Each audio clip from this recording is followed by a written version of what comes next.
Este último módulo, el módulo 5 de este curso, lleva por título Migraciones, Fronteras y Crisis. Esto me pareció que era relevante agregarlo al curso, ya que es un tema que está hoy en franco debate internacional, sobre todo a qué nos referimos con crisis, eh, cuándo las fronteras son realmente fronteras que detienen o que ayudan a integrar, etc. En la primera diapositiva de este módulo, lo que les propongo es una visión crítica de las fronteras. Hay todo un campo de desarrollo sobre estudios transfronterizos.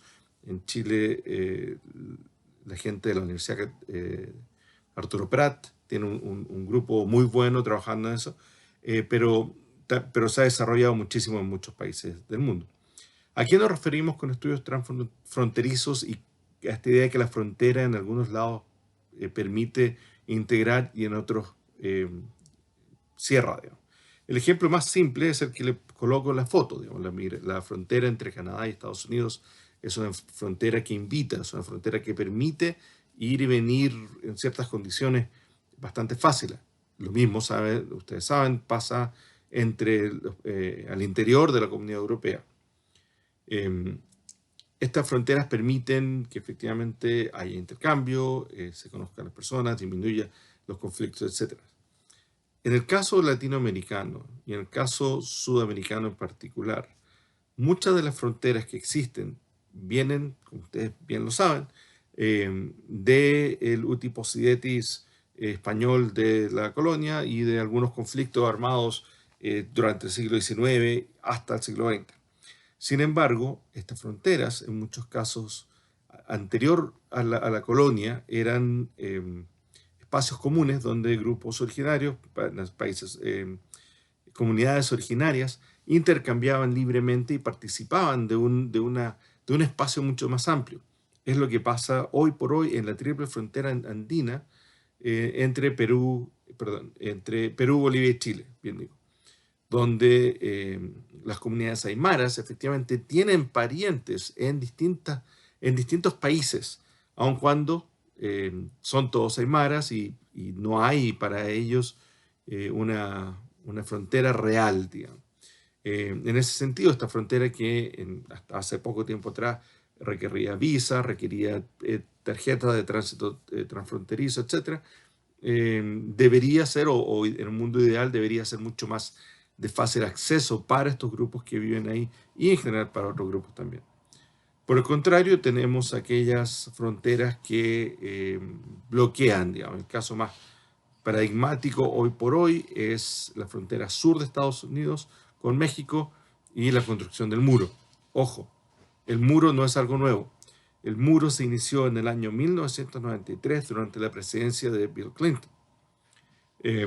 Ahí ya se empezó a construir en algunas zonas entre Tijuana y San Diego y en otras partes del país.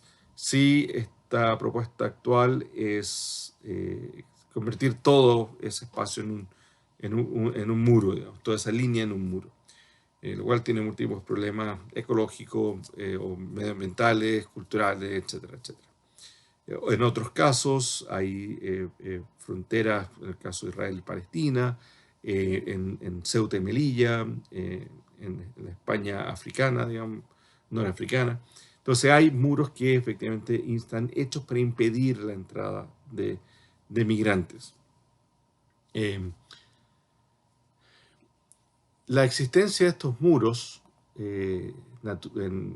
hechos por nosotros, los seres humanos, y aquellos muros naturales, como es el caso hoy por hoy del mar Mediterráneo, eh, dividen efectivamente o dificultan el acceso de ciertos migrantes o ciertos refugiados, eh, el tránsito de estos refugiados de un país hacia otro.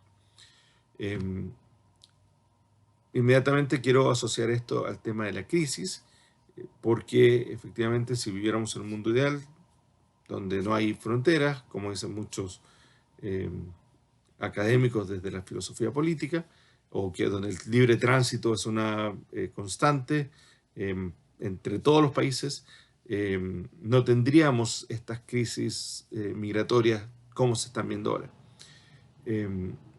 La crisis europea, lo que se llamó la crisis migratoria europea, que empieza aproximadamente en el 2015, aunque ya hay esbozos de esta durante la caída de Gaddafi en Libia y anteriormente con la primavera árabe.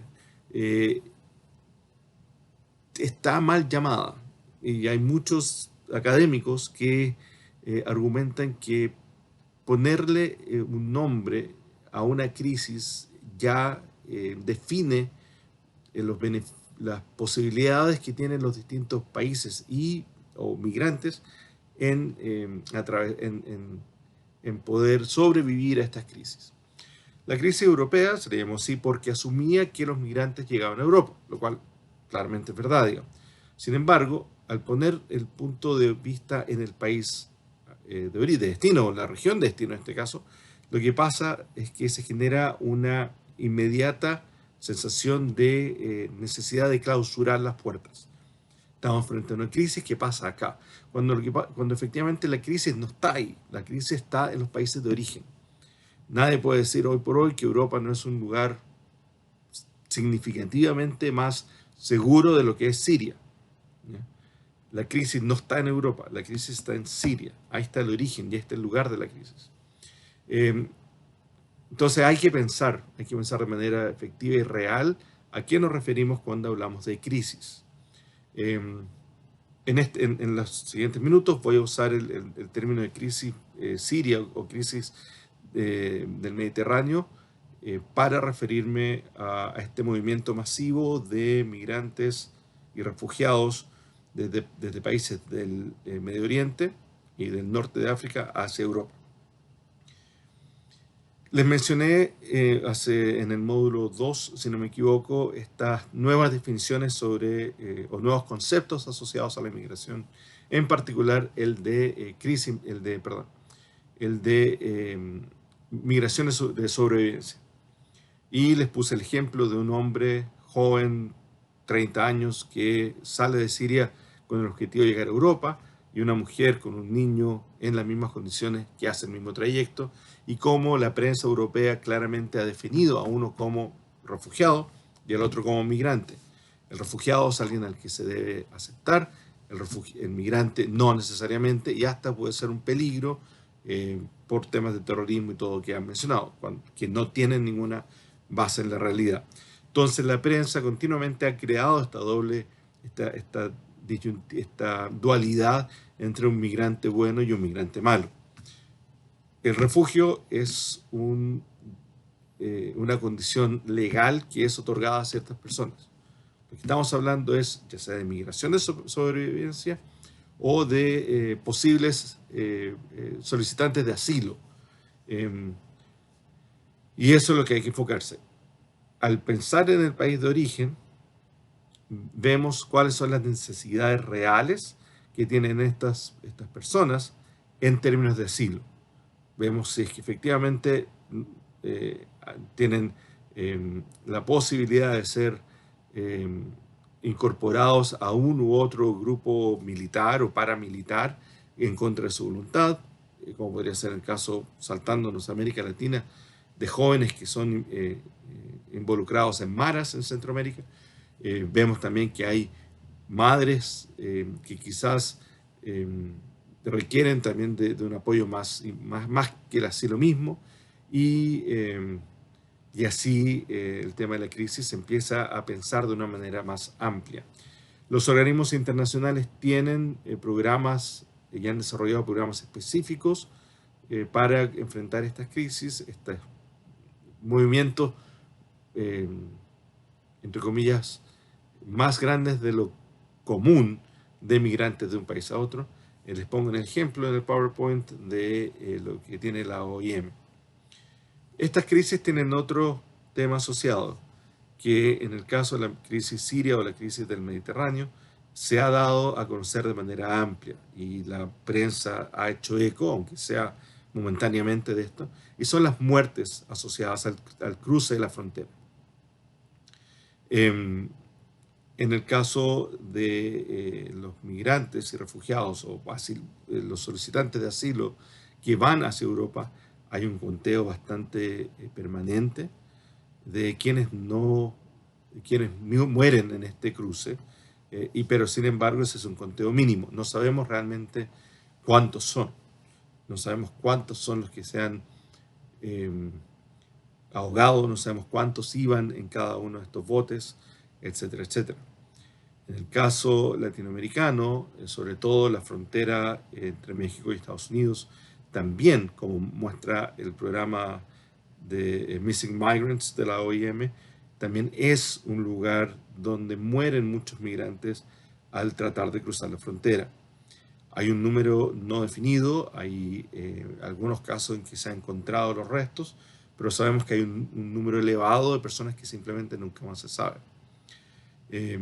Hace algunos años atrás escuché que a lo menos habían un par de casos de chilenos que habían tratado de cruzar Estados Unidos y nunca más se supo de ellos. Es un tema que las cancillerías deben abordar de manera proactiva, considero yo, porque es parte de la protección de los nacionales en el exterior. Pero bueno, las crisis migratorias vienen con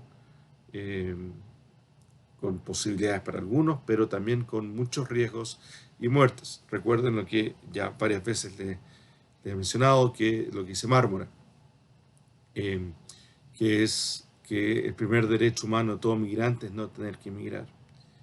Y más recientemente, la escritora de origen etíope y que actualmente reside en Inglaterra, Warsan Shire, escribió un poema que se llama Home, que se ha convertido casi que en un himno para los refugiados y en particular para los migrantes, para las poblaciones de buscadores de asilo y migrantes que han salido desde el Medio Oriente hacia Europa y desde otros países hacia Estados Unidos y Centroamérica. No es parte del curso, pero les recomiendo que lo vean, que lo busquen, que lo lean. Es un hermoso poema. Efectivamente, desarrolla claramente los miedos y los peligros del refugio vis a vis los peligros de quedarse.